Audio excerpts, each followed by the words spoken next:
the people of sake actually brought me into sake. Back in 1988, this place was actually in Ginza on the main drag. At first it was kind of soy sauce, it was miso. To the point where it actually changed my life. New Year's Day 1989. Not just sake as a beverage, but all the culture and history. Welcome back, and thank you for tuning in to another episode of Sake on Air, the world's first English language podcast dedicated to expanding the dialogue surrounding Japan's iconic beverages, sake, shochu, and of course, awamori. The show is made possible with the support of the Japan Sake and Shochu Makers Association. My name is Sébastien Lemoine, one of your regular hosts, and today with me I have another of our regular hosts, Big Chris Hughes. Hello, Chris. How are you doing? Hello, Sebastian. I'm well, thank you. Yeah. Yeah, and both of us are pretty excited because today we have the joy and the honor to receive a brewer from the Hiroshima region, Nohiro Fujii, who is in line to become the sixth generation owner of Fujii Shuzo, famous for brands such as Ryusei. Fuji-san, good afternoon. Great to have you on the show. Hello, Hello, good afternoon. good afternoon. Thank you for inviting me today. Well, it's our pleasure, and we have lots of questions. Of course, we want to hear about yourself, about the brewery, about Takehara as a city to brew sake, and we know that Takehara has been affected by extreme weather events in the last few years. But we may touch on other topics as well, such as the rice problem, because Japan has a small problem with rice at the moment. And we want to talk about environment and all the initiatives that you've been participating to or having about the environment of the brewery and your region. Maybe I will start with a simple and open question.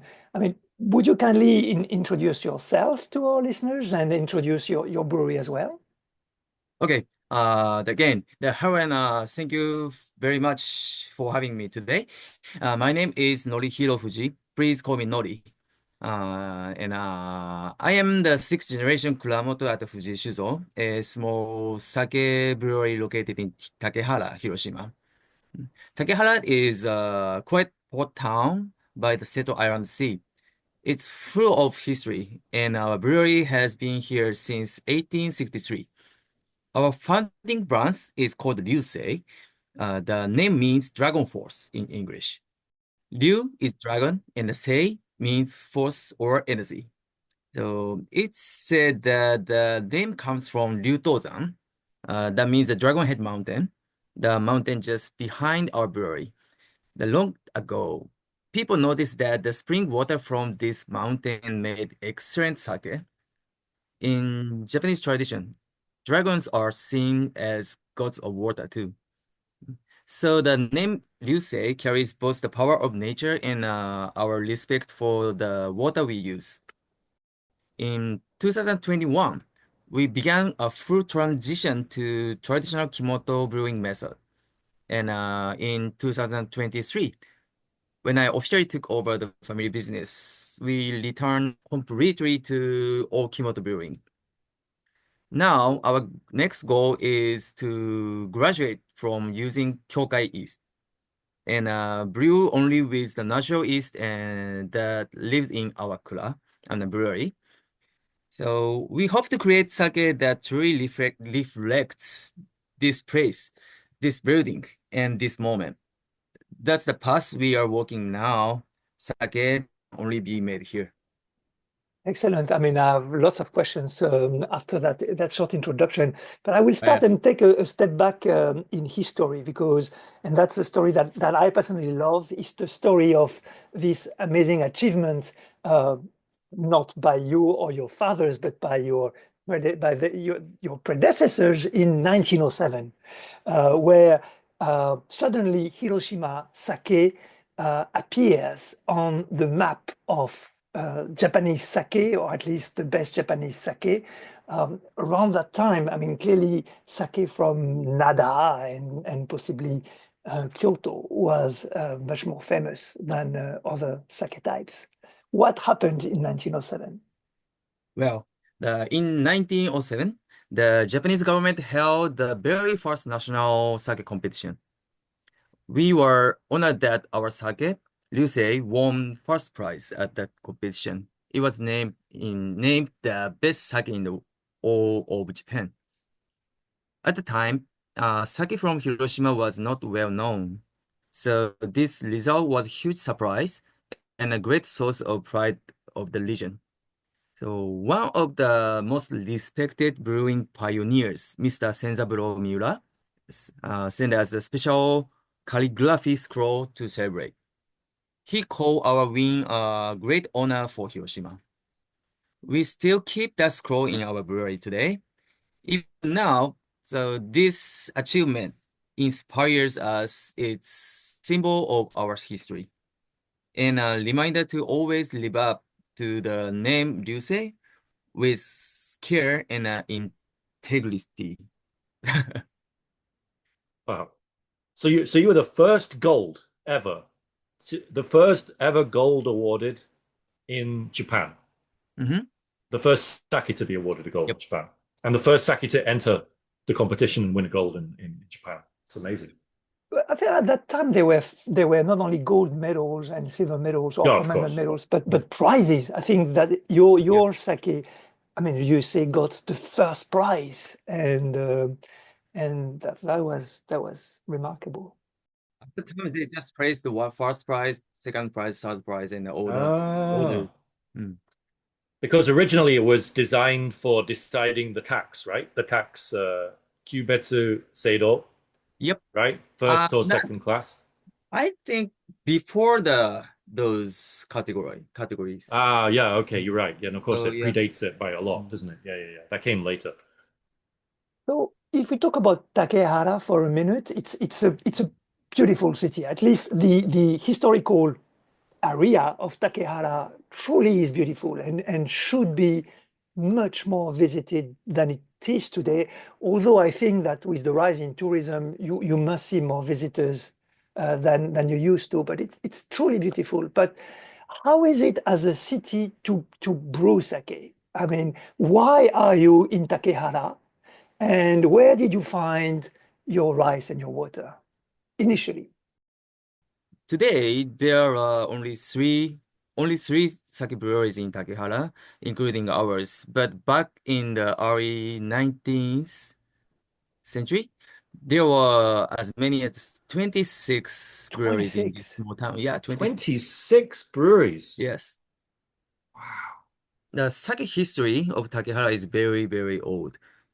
Some say brewing began here as early as the 13th century. Wow. Wow. Yeah. Interestingly, the Takehara is not a good place to grow rice. The soil contains salt and the bamboo grows everywhere. Yeah. Right. Because you're near the sea, right? Yep. But the Takehara was famous for something else, the salt, of course. Mm. Mm. Mm. So starting in the 1600s, the Takehara became one of the Japan's best salt producers. Ships from all over Japan came here to buy it. So, and when they came, they brought rice and other goods with them. That's how sake brewing naturally took root in this town. Salt for rice. Yeah, salt for rice, yes. Because the 100 years ago, the Yeah. rice is the money in It's Japan. currency, of course. Yes, of course, it's a currency. So people paid with rice. So basically, they were buying salt with rice. Yes, that's right. But in the Meiji period, the salt became more common, and many wealthy salt merchants started sake business. But by the 1900s, shipping changed. As a rail transport replaced sea transportation. So the sake production moved inland, especially to the place like Saijo. Mm. But Saijo to Takehara is quite a distance, isn't it? I mean, how far is Saijo? It's about the 30 kilometers. 30 kilometers. Ah, okay, I thought it was a bit further than that. Okay. Yeah, understood. but it's too far to walk, so Yeah, most definitely. By bicycle, by yeah, bicycle. maybe. Yeah, but no drinking, no drinking when you're on the bicycle in Japan. No, no. And was there good water in Takehara with all the salt in the soil? And how did you Yeah. find your water? And what sort of water do you use today? Oh, the spring water is very, very, the huge in Takehara. Okay. So everywhere we dig the land, the Mhm. spring water comes out. Okay. I mean, underground water. Underground water. Yeah, and that for Kuryusui, Curious, yes, that's right. and that comes from the Mount Yutozan. What was it? Yutozan? Ryuto-san is one of the part, but Ah, I think the 中国山脈, the 中国 mountains, Yugoku mountain range. Yeah, mountain, yeah. yeah, sure. Mm, Okay. maybe. And so, what is the mineral content like? Do you have a lot of sodium bicarbonates or things like that in the water, or is it classed as hard or soft? Super soft. Super soft. Usually people say the Fushimi water is soft water, Yeah, but they contain about like 40 to 50 milligrams milligrams. Yeah, per minerals in liter. water. Yeah. Ours is only 20. Wow, that is soft. Yep. That might even be softer than Mount Fuji water. Mount Fuji is around 30, isn't it? Oh, 30 really? or I think so. If you look at a bottle of water from Mount Fuji, drinking water, Hmm. normally it's like 30 grams per liter, 30 milligrams per liter. So I think that's softer than, wow. I thought Yeah, very, very Shizuoka had the soft. softest one. That's why the Hiroshima is not good place to brew the sake. Then the Senzaburo found a way to brew the Ginjo style. Because if you have less minerals, I mean, I'm going to go, not going to going to go into a deep dive about the relation of water and brewing, but very quickly, if you have less minerals in the water, it leads to a slower fermentation, Hmm? and that means that you have a risk of spoilage, especially in the old days, right? Okay, and Sensaburo was basically one of the guys who found a way around this issue, and Hmm. that's what eventually led to the cold fermentation style, which we call the Ginjo brewing today. It's a lot more complicated than that, but again, just to fill in the gap for our listeners there. I'd like to get back to you, I mean, Fuji-san. I mean, you first of all you speak English, which is rather quite unusual for sake brewers. That's why we only have few brewers on our program. So I'd like to ask you, where did you go to learn English? Why did you learn English? But after that, I have another question. Is initially, I think you learned about sake sales, and you were very much involved in the sale and export of your sake to other countries. But my understanding last time I saw you at a Tokyo event is that 24-25, this current season, is one season where you were deeply involved in brewing. And I'd like to know why and how you enjoyed it, if you enjoyed it, and what you took away from it. I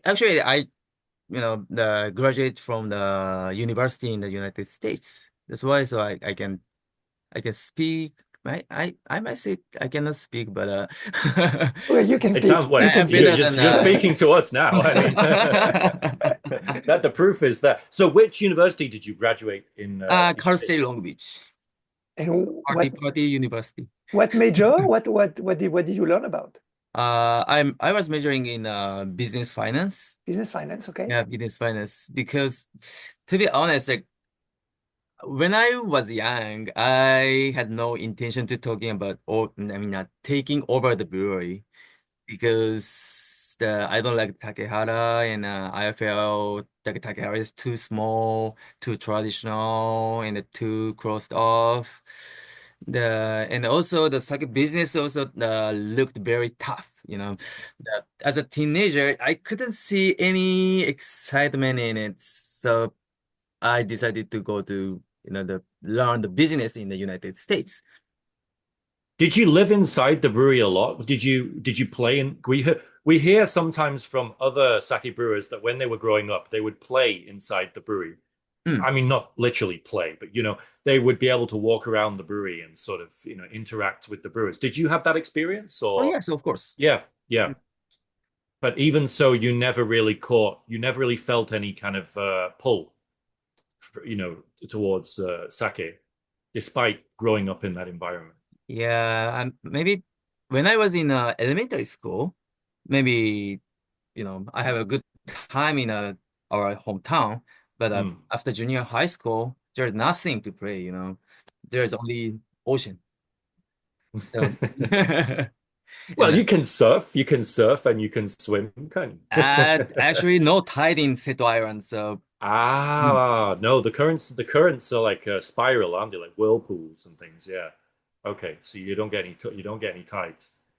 So what changed? You went to America yep. and you studied, you went to this university. What changed your opinion, your mindset about your hometown and about sake brewing? Because I mean, なんだろう。actually, maybe living abroad gave me the new perspective because from far away, I started to see the value of my hometown, and I began to understand the depths of Japanese culture and how fragile it can be. At the same time, I met many people who were curious about Japan. That made me want to share the good things we have, especially those that are often overlooked. So I made the decision to come home, not just to make sake, but protect something bigger, our family, history, our region's culture, and spirit behind this craft. That's And your friends in university, when you tell them that you are from a sake brewing family, I mean, maybe they don't understand what you mean at first, but when you explain what your family does, what is the reaction from your friends in America? most of the people have a big surprise Yeah. because like we are now 160 years right now. So that but none of the company, I mean a few company maybe continue over 100 years, but most of them are not. So they really respect our business and they are very, very, very curious about how to make sake and also the background culture of sake too. And that further made you feel the value of your Mm. family business. Yeah. Yep. So how was the year for you, the brewing year? Brewing year. Actually, I was very tough, but it was really tough, but a very fun time for me because the 2024 brewing year was a major turning point for me. Until then, my uncle had led our brewery, I mean, brewing as Toji. Since I came back to the Kura in 2013, I had always said, let's make everything in the Kimoto style. Mhm. But for maybe 5 years, he didn't even want to hear it, because too much work. Right. Mm. First of all, what was your reason for wanting to do everything in the Kimoto style? And maybe you will elaborate on this later on when we talk more about Kimoto. Because I really love to drink wine because they have a geographic identity. But sake is this is just my opinion. The most of the sake is just I feel industrial goods. No terroir at all. More They about the buy process, more yeah about the modern production. process. Yeah, Yeah. yeah. So I want to like sake more, the cultivate or I mean I want to brew sake with nature and technique, not only techniques. And That's so what. after 5 years, you managed to slowly Yeah, change the slowly Toji. changed. Yeah.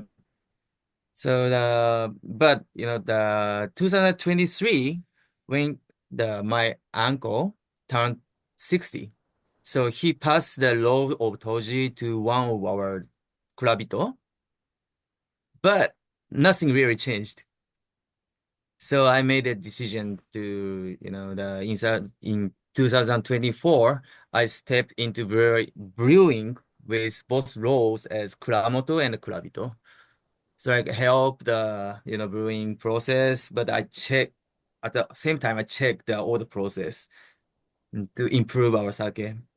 Okay. Did you take over the role of Toji as well, or just Kurabito? Just Kurabito. Just Kurabito, okay. Just And Kurabito. is your uncle still brewing sake with you, or is he more, did he take a step back and is just helping or supporting your efforts? Right. I want him to help the brewing, but he he's still in our class, so he, wants to control the, brewing process. So it's a difficulty. This is an inherent trait of a Toji, right? As the way that they kind of their role. I think it's a difficult habit to get away from trying to control the brewery because they were in charge, right? Originally, Toji were in charge of the entire process. They dictated everything, and I think it's difficult for them to adapt to this new system where the owner has more control over the process. So you were much more involved in brewing this year, I guess much more involved in Kimoto brewing in particular. So like crushing the rice on a daily basis. I mean, how many batches, how many Kimoto batches you do last year? I mean, this year? The 55? 55. Oh. That's quite a lot. That's a lot Yeah. of work. And do you do it the traditional style? So you do the motosuri? Yeah, of course. You don't use any of the faster techniques. You do motosuri, No. right? No. Okay. And I mean, just very briefly, how do you do motosuri? Is it you divide it? How many little batches do you divide it up into? We usually use 2 shubo at once, so 8 small batches. Then mix it, then separate into 2. And how many people are doing that? How many staff do you have in your brewery at the moment? 4. Only 4. Yeah. And you're doing the Kimoto. Yes. So one person has to do like one by themselves, basically, right? No, 2 people. 2 people doing it at the same time. Then switch to the That is crazy. And how 2 minutes. 2 minutes, just 2 minutes. It's hard work. 2 minutes is hard work. So, how do the other brewers feel about doing Kimoto? Do you ever get any feedback, or do you encourage feedback? Do you like to talk? Do you like to hear from them how they feel about Kimoto? Do they enjoy doing it? Actually, that first time, to be honest, they don't want to do the Kimotos because Right. it's hard work. Yeah. But after like switching to the all Kimoto style, Yeah. the maybe taste is become very unique. And feedback from the customers are become more positive. So now they are very, proud of doing the Kimoto style. Yeah. Yeah. I have to say as well that one of my best memories of enjoying Ryusei sake was with your father and in Shinjuku at a bar that has a huge collection of aged Kimoto from Ryusei, and they were amazing, amazing sake. And I think your sake style, especially Kimoto sake, will make great matured sake. Okay. We have to go to this bar, Sebastian, and Okay. we have to go with Fujii Sakyo. We have to go to this bar. Sure. Okay. Why have I not been to this bar? Yeah, I've had it aged, you say, of course, because I think like there's some aged in your blends, and I've had an aged Yusei before, so I know what you're talking about, Sebastian. Are you carrying quite a bit of matured sake at the Kura, Fujii-san? Yeah, of course. Yeah. Now I have 2014 to Okay. current year, To current year. So about 10 years of production 10 years. plus additional bottle. Do, Yeah. do you have any of the, I think you might have, I think I might have read this. Do you have any of the original 1907 Yusei left? No, No. Okay. no. The oldest one is maybe 1987 Oh, okay. we have. Yeah. Mm. I had to ask. There was a slight twinge of optimism and hope there. It was an unrealistic expectation. Because you know that 1907 sake is the best of the Japan, right? Yes. Yeah. Everybody wants to drink. So Right. So you ran out. Of course you ran out. Yeah. Why would you keep any back, hold any back? yeah. Right.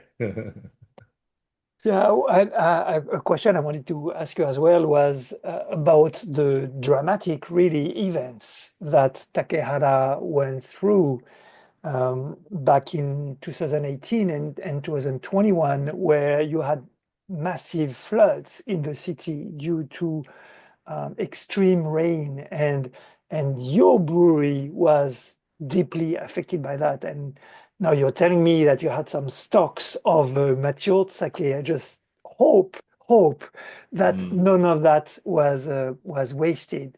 But can you share with us?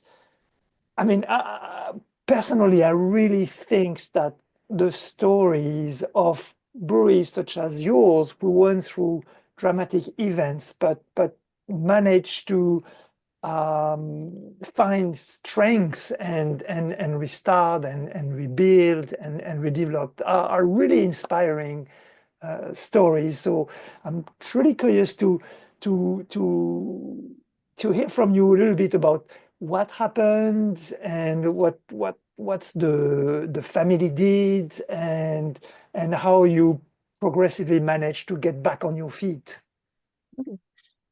So in 2018 and 2021, our brewery was hit by the two major floods. I never imagined that our crowd would be underwater twice in just 4 years. The first time of the flood, 2018, it was hard to even accept what that happened. But the second time, I just laughed, you know, not because it was funny, but because it felt so unreal. Before the 100 years, there's maybe only one time underwater. So But what happened is that you had heavy rain accumulating on the city and around the city and flooding the whole city. Is that right? yep, not all the city, the particular area of The Takehara. historic, well, the part you're in, which is the historic part of the city, actually, Yes, Takehana. that's right. Mm. So, but we are just like flooded. So nobody injured, no building is destroyed. So we just clean up whole or our class. So it takes time, but Mm.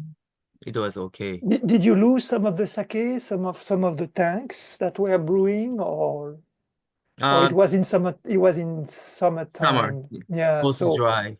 no So no fermentation taking place, only maturing sake. Is that right? maturing sake or storing sake. We spoil maybe 10,000 bottles each, I believe. Mm. But those were very difficult times. But I really feel thanks to support from many peoples because our customers, our partners, and even other sake brewers who are normally our competitors, they all send help, encouragement, and send me warm messages. I will never forget. I mean, I have not been in that industry for that long, but this is one of the things that really struck me after the 2011 Tohoku earthquake and tsunami, and that's how I really saw with my own eyes the support of the industry for brewers who were going through hardship.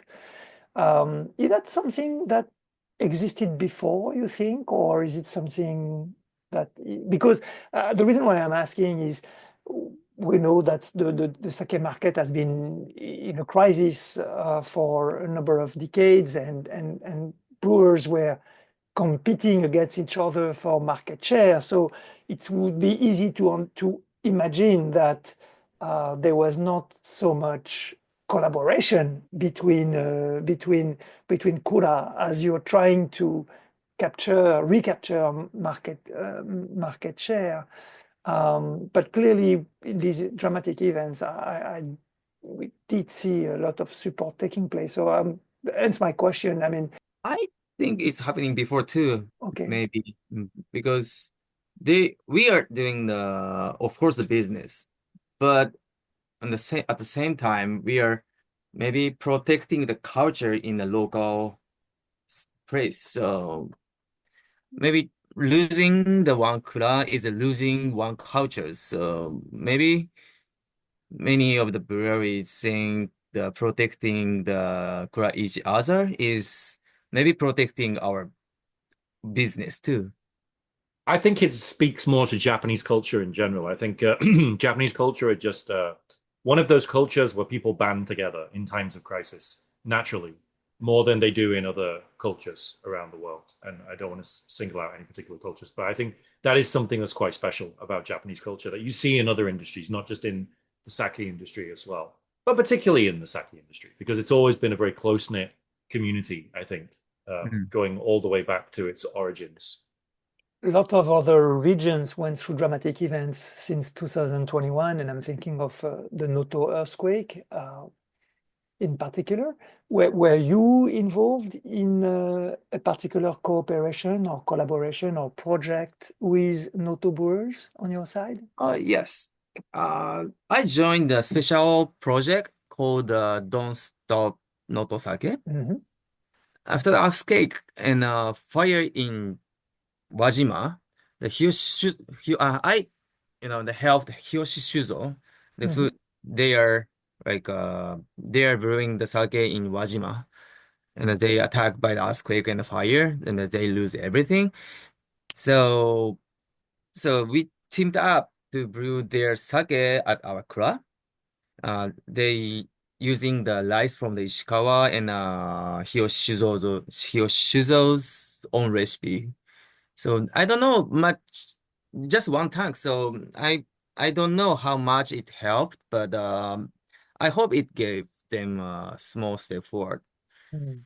And Don't Stop Noto is a crowdfunding project, That's right? right. And there's three. What we were on volume 3 now, right? There was like volume 1, volume 2, and now we're on volume 3, I think, right? I believe volume 4. Oh, we're on volume And 4 now. Okay, Mhm. okay. So that might be running at the moment, right? If anyone lives in Japan and they want to contribute to this project, you can look it up online, and basically you just contribute. It's like a normal crowdfunding project, so you make a donation, and then in return you get some sake or you get access to an event or something like that.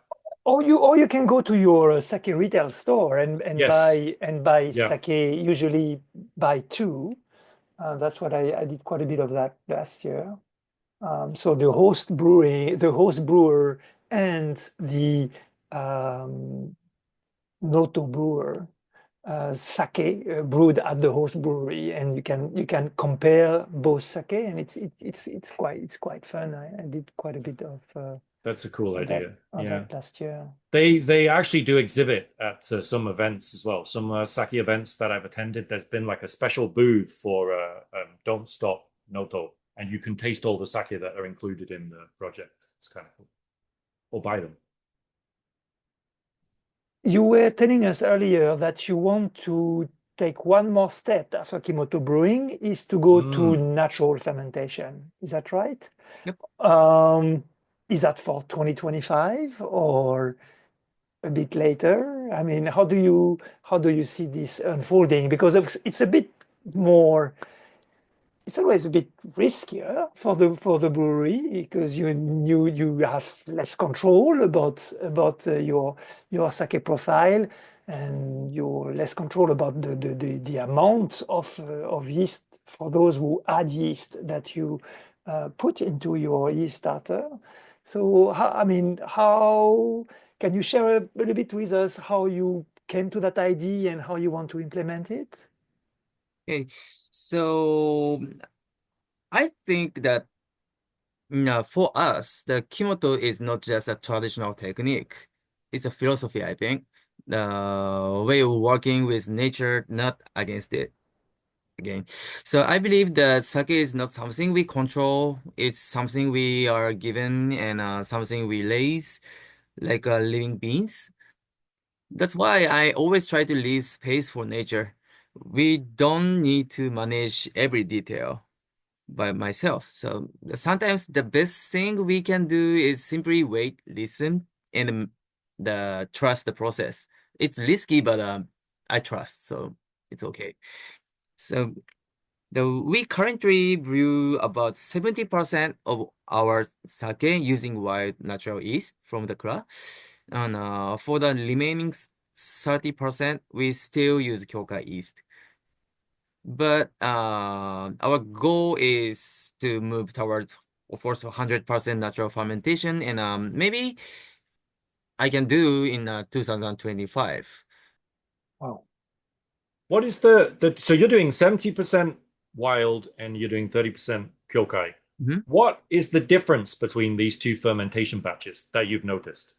I think the fermentation speed is completely different because the kyokai yeast is, you know, they are they they cannot feel the stress, so they go forward until they die. But Right. natural yeast is a natural microbes, so they can feel the stress. So if currently the brewing process, we use the very, very low temperature. So the natural yeast feel the stress about the cold temperature. So they try to sleep. So the fermentation is very, very slow, but usually maybe after 30 days fermentation, the kyokai yeast is start to die. That means the amino acid is going increase and increase. But the natural yeast, they sleep, so they still alive. So the after 30 days fermentation, the amino acid is never increased. I mean, a little bit increased, but not that much. So in fact, last year's average fermenting days are 40 days, and the longest one is 52. Wow, average 40 is a bit. That's a long fermentation. Yeah, we Yeah, generally say a long fermentation for sake is around 30 days. So yep, 40 and yeah, 52. 40. So including the 52. Shubo, maybe 70, 80 days. Wow. Yeah, that's a long Yeah, it's a fermentation. long fermentation. And what about the actual sake itself? What kind of feedback do you get from customers about the two different styles that you've noticed? Actually, maybe the Kyoka East is Mm. more straightforward taste. The Kimoto, the natural East is more complex and more, I think more softer taste because they are they're not like producing the Estelle Mhm. mm, compared to the Kyoka East, so that Yeah, they don't produce the ginjo ka. mm. And what kyokai yeast were you using? If you can share that with us. Usually we use the number 7 and number 9. Number 7, number 9. Okay. So, I mean, the question that I'm really curious about is that natural yeast living in the kura. What is it? Is it a blend of 7 and 9, a mutation? I mean, do you have a fight between a mutation of 7 and a mutation of 9 or do you have both? Do you have any Have you done idea? any analysis? Like, do you Oh, know yeah. what the yeast that yeah.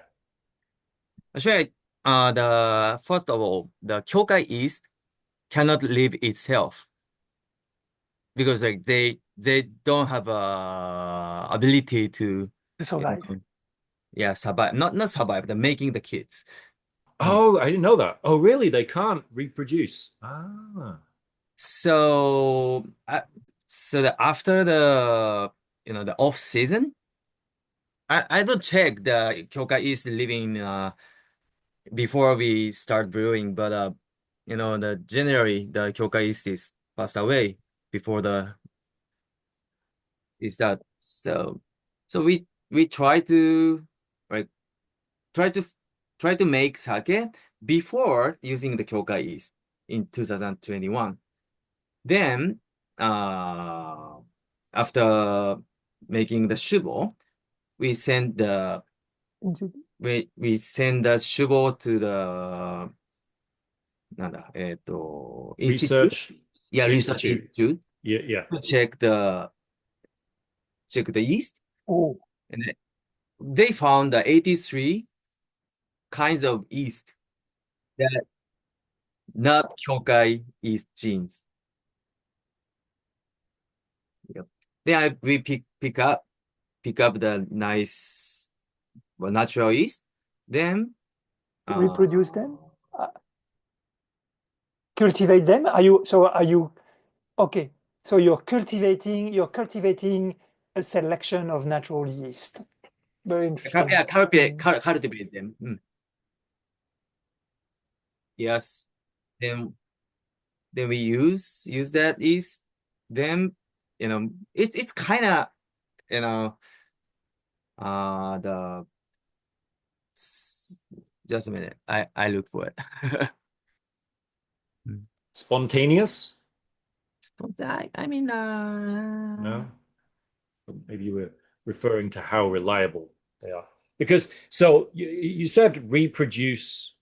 I think what you mean is mutation. So they don't mutate. So the Kyokai yeast were designed not to mutate, right? That's the whole point. Yep. If they mutate, they change. So you need to have a yeast which is stable and Yes, always that's right. produces consistent results. So they had to design the yeast so they don't mutate anymore, which means that once you've used them, that's it. They're kind of, they don't produce any more of themselves. Yep. Yeah, it is reproduction for all intents and purposes. But yeah, So the Kyokai 1 to 5 and 8, they can produce their kids. oh, they can mutate. Okay, They right. can, Okay. yeah, but Yeah. after 6, except for 8, they cannot because they're stable. That's why Kyokai 8 is, the stop selling. Yeah, Okay. because 6, 7, and maybe 9 and 10 are referred to as the stable Yes. yeast because they don't do that reproduction or mutation. Yep. And also we check the genome. Yeah, Genome, yeah. genome. The Kyokai is the old same genome information. They're different, but very close. They are family. But our natural yeast is much far from the Kyokai yeast genome information. So very original. That means I can produce the very unique taste sake. And since we had won first place in Japan, right, that 1907, so I was confident that our natural yeast we used was Of really course. excellent. Yeah. Yeah. There must be somewhere in the brewery, like just sitting there and waiting. When's my turn coming around again? When are you going to need me again? I'm just here if you need me, type thing. I have one question, something I'd like to understand. Your Kimoto style uses spontaneous fermentation, but not always. Are you introducing yeast into your Kimoto brewing, or is it spontaneous fermentation? Because you're saying you're using Kyokai yeast. At what stage are you adding Kyokai yeast? You're adding Kyokai yeast to the shubo. So when you do your Kimoto, We do both ways you because do both ways. Okay. So So you're not only doing spontaneous fermentation, but you're doing spontaneous fermentation, identifying the best, the best yeast, cultivating that yeast, and you can use it as an addition for other shubo if required. Is that right? Yeah, talking about now, we do that style, but our goal is all the spontaneous fermentation because after the war, the 80 years we are using the Kyokai yeast. That means the Kyokai yeast is very powerful yeast, so they are, expand very quickly. So the natural yeast is natural, so they are strong, but not that much, good at the expandation. So the natural yeast is like the bluegill in Japanese lake. The you know the local yeast is attacked by uh, love the space they are living by Kyoka yeast for 80 years. So the number of the Kyoka, natural yeast is very small right now. So we help to, get back to the original environment right now. Understood. That's very clear. That makes a lot of sense. So Kyokai Kobo is almost an invasive species in the sake brewery. Yep. That's very clear. Makes a lot of sense. Yeah, I'm not, the attacking the Kyoka East, but No, no, no, no, No, no. talking no. about our brewery. It doesn't sound like that. Yeah, it's very clear. It doesn't come across that way. It's just a challenge that you have if you want to switch, which is something I had never really occurred to me, but when you think about it, it makes a lot of sense. When you just want to switch from using Kyokai Kobo that you've been using, like you said, for the last 80 years, it's not quite as easy as that because you first have to build up the natural population of yeast, which has dwindled because it's been basically forced out by the Kyokai yeast. Very interesting.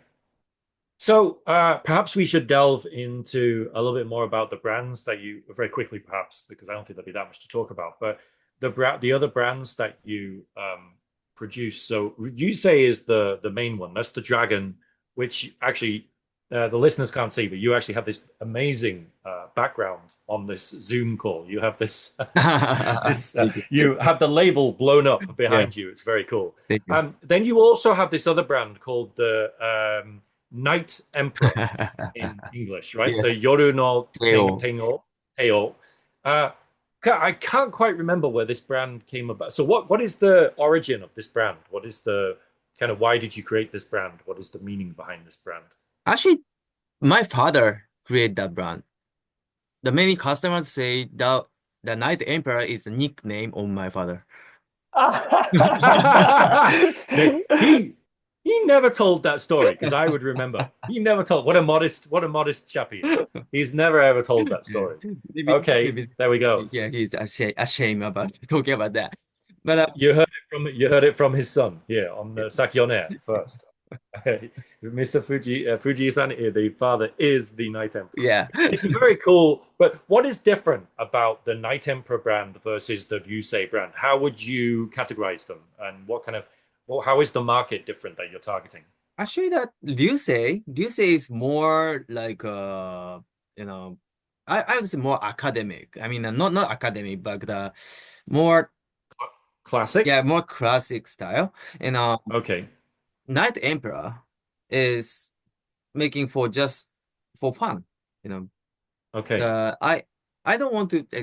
Usually, people talking about sake, they are always what kind of rice they use and portion rate is how many percent, alcohol is how many percent, and acidity, and then blah blah blah. I don't like it. So, don't think anything. Just drink it and get drunk and have fun. That is the brand concept of Night Emperor. But that is your father's philosophy. So is there a little bit of sort of a case of this being passed down from your father to you? Yeah, because maybe in a lot of breweries, the case is that basically what happens is basically the next generation comes along and they have a different mindset to their parents, and they go in a completely different direction. And you know, up until then, it's been a very traditional production, a little bit not really targeting the current market, and that's why they fall behind a little bit, and the brewery starts to struggle. But in your case, you actually are inheriting a little bit of this kind of, you know, modernization, Yep. this modernizing mindset from your father. So you're literally just continuing the, you know, what your father had already started in a way. I don't want to belittle what you're doing. I don't mean that. But what I'm saying is like I think that's like an unusual case in my No, I think kind of so. experience. Yeah. I don't like to change everything, you know, especially for the name of the brand. Mm. So we heritage the name of the brand, but I'm changing the taste little by little. Taste of the sake. Mhm. Okay. Yeah. So within the brand, you're changing the taste. Yes. Mm.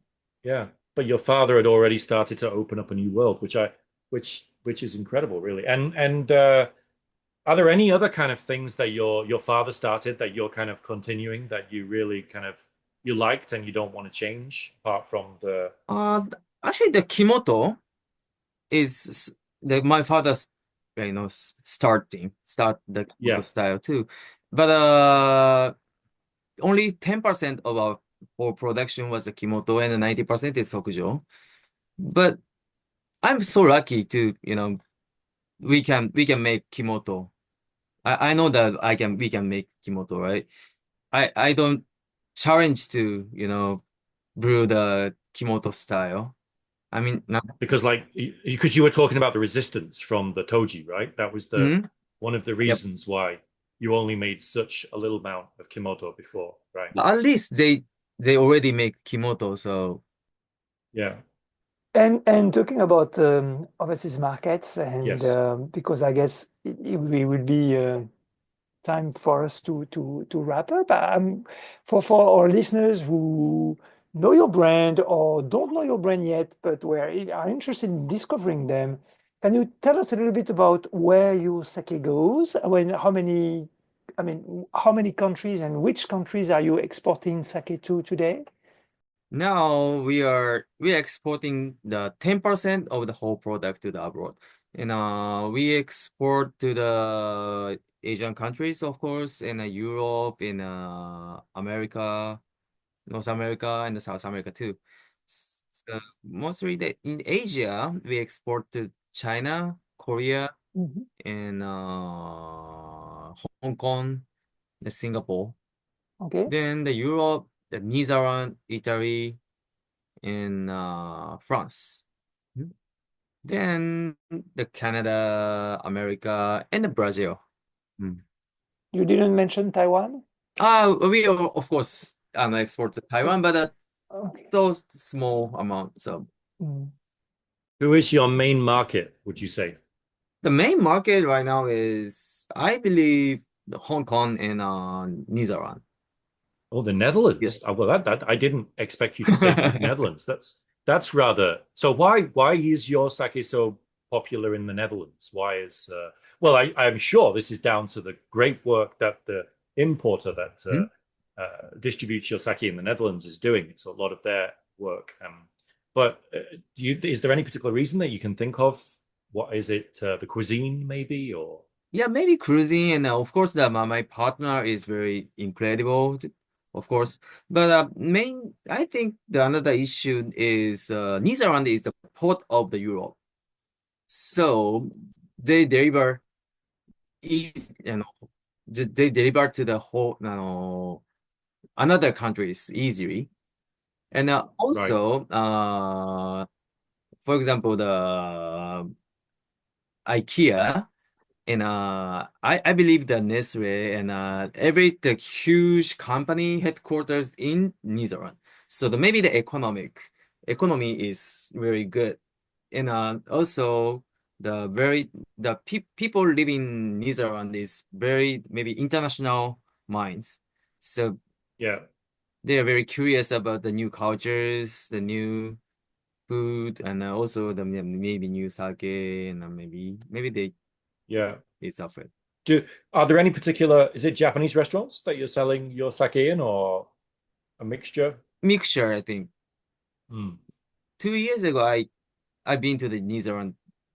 Then the importer, I mean the distributor takes me the very fine restaurant in New Zealand. That is I believe that's French restaurant, and they are serving the pairing dinner. And one of the course they serve the Japanese sake. Mm. Yeah, I'm convinced that I mean, sake in general, but your sake in particular can be a very good match for most cuisines and Yeah. including European cuisine, French cuisine. So Well, I can say from experience that it is. I mean, like we've done some food pairing events with sake, and one of them was French cuisine or a mixture of French cuisine and Italian cuisine. And yeah, it's a great match. It's so easy to pair because you have the acidity, Yes. which is lacking in a lot of other sake, perhaps. You get a lot of oily dishes with French and Italian, or you can, and so that acidity becomes sort of necessary to kind of cut through the oiliness, which it does really well. And then you have the complexity as well of the sake, the layers, the depth, which you don't get in some other styles, which is great. So yeah, it is really good to pair. Fujii-san, thank you so much for your time today. I mean, you are an extremely busy person, and I really mean it. I mean, you had a full season of brewing, and then you have to do the rest of the job, which is to sell your sake as Kuramoto. So, which is to go and visit new markets or existing partners. So that's a hard life that you've chosen for yourself. And I'm so happy that we had this opportunity to connect and do the interview with Chris. I'm really thankful. Thank you so much to having me on the show today. No, it's been a pleasure, and we're looking forward to further opportunities in the future when they arise. So I guess, I mean, I don't know if there is anything special you want to share with us about your sake. I mean, upcoming events overseas, or I guess it's easy to find your brewery and your sake by Googling Ryusei Sake. I mean, your website is well done, and it's multi-language. I mean, different languages. So our listeners can find a lot of useful information on the net about you. But if there is something special you want to share with us in terms of events that are planned for summer or afterwards, don't hesitate. There are a lot of events in the summertime, so Okay. I'm updating the Instagram for the new information. So if you are interested in, please check our Instagram. So the Instagram is Ryusei Sake. Yeah, Ryusei_sake. _sake. Excellent. Yeah, that's it. Chris, do you have anything to add on your side? I think we've covered everything that we wanted to, like all the questions that I wanted to ask, really. I think we've covered a lot. And I mean, honestly, if we wanted to, we could go on for another 2 hours. We could easily think of a lot of other things to ask Fujii-san. But as you quite rightly pointed out, he's a very busy man, and he has a rather very important task to get back to. So I think we can leave it there. Thank you very much. I echo your sentiments. I'm absolutely, really, really pleased that we've been able to get such a prolific sake brewery on to talk to us, and it's such an honor and pleasure to be able to do this. Yes, thanks again. Have a great time with you guys. So yeah, maybe next time meet in Rio and drinking together and talking again. Yeah, Yes. in that age sake Oh bar in yeah, Tokyo. that's right. Yeah. Yes. And that will do it for this episode of Sake on Air. Please take a moment to review and rate us on Apple Podcasts or whatever platform you may be enjoying the show on. And feel free to send your questions and comments to questions at sakeonair.com or at sakeonair on Instagram, Twitter, and Facebook. You can find us on YouTube as well. We'll be back with more Sake on Air in about 2 weeks. So this will be it for all today. Kampai! Kampai! Kampai! Sake on Air is made possible with the generous support of the Japan Sake and Shochu Makers Association and is broadcast from the Japan Sake and Shochu Information Center in downtown Tokyo. It is produced by Export Japan, and our team is Shuzo Imada, Justin Potts, Arlene Lyons, Cindy Bissig, Chris Hughes, Chris Pellegrini, John Gottner, Marie Nagata, Miho Ota, Rebecca Wilson-Lai, Sebastian Lemoine, and me, Frank Walter. Until next time, kampai!